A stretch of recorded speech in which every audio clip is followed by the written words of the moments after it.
The history of English language teaching begins in the 19th century with the grammar translation method, in the times when teaching a foreign language was equal to learning Latin or Greek.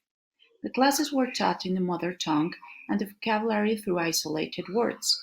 There were long grammar explanations, and the focus was on form and on inflection of words. There was reading of classical text, which had no real context, and the drills consisted of translation of disconnected sentences. There was no attention to pronunciation at all.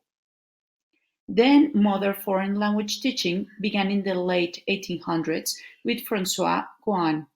He was a French teacher who decided to learn German, so he went to Germany and memorized a German grammar book and 248 irregular verbs. Still, he couldn't understand or speak German.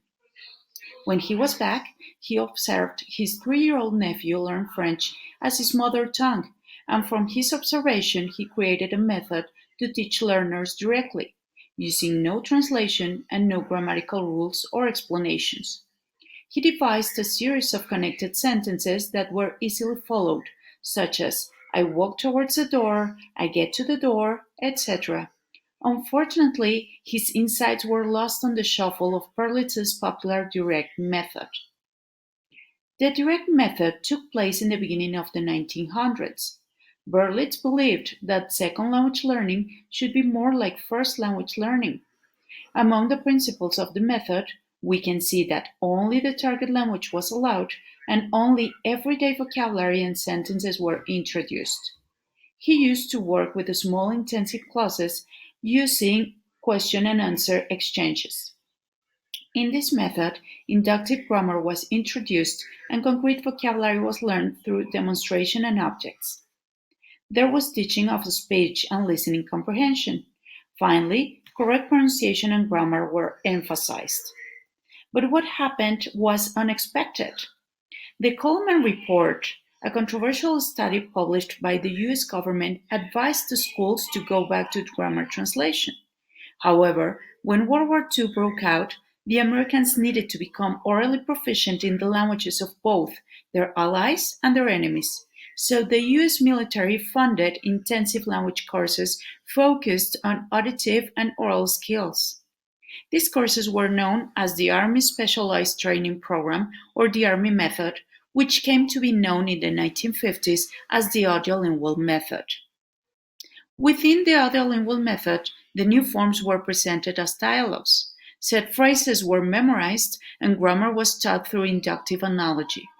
This time vocabulary was learned in context, but it was limited. There was drilling of fixed patterns, and there was little use of the mother tongue by teachers, and students made an effort to produce error-free utterances. Also, successful responses were reinforced immediately.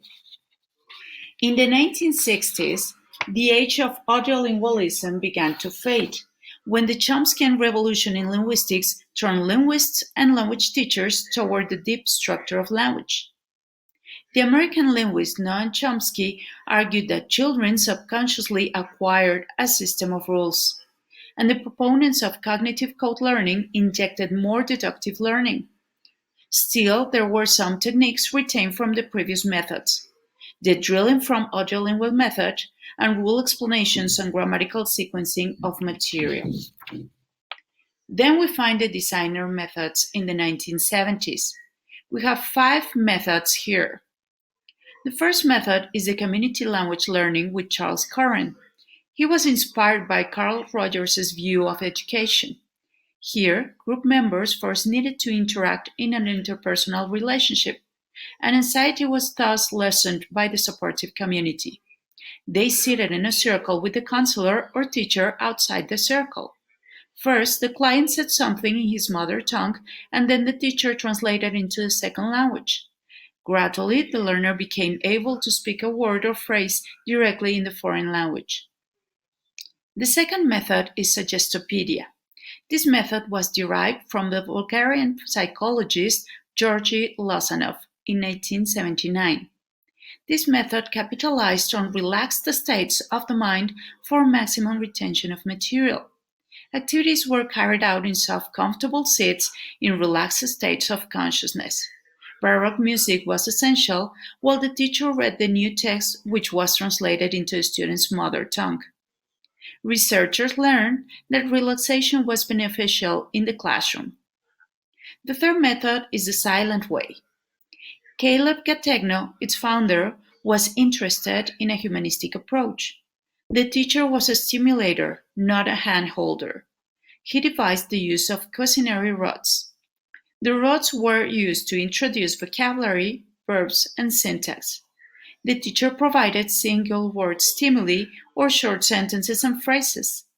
The students refined their understanding and pronunciation among themselves. The charts introduce pronunciation models. The fourth method is known as total physical response. James Asher was the developer of TPR. In his trace theory of learning, he claimed that memory is increased if stimulated or traced through physical association with motor activity. Some principles of child language acquisition were essential for TPR. For example, motor activity is a right brain function that should precede left brain language processing. TPR heavily utilized the imperative mode and the use of interrogatives. It is effective in the beginning levels of language proficiency. The fifth method is the natural approach at the end of the 1970s.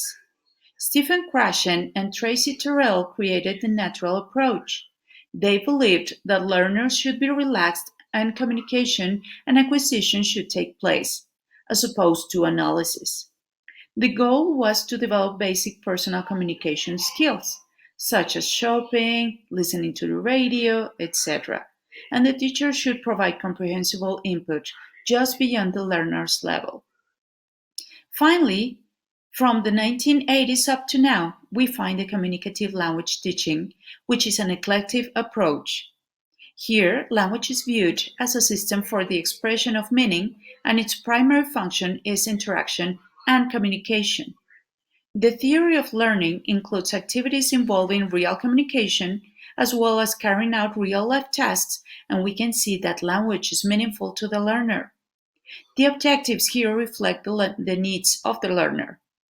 The order of the syllabus will be guided by his needs too. And we also observe that the teacher here is a facilitator of the communication process.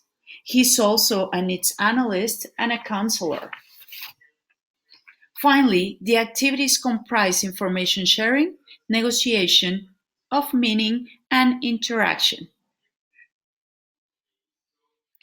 Well, that is all for today, teachers.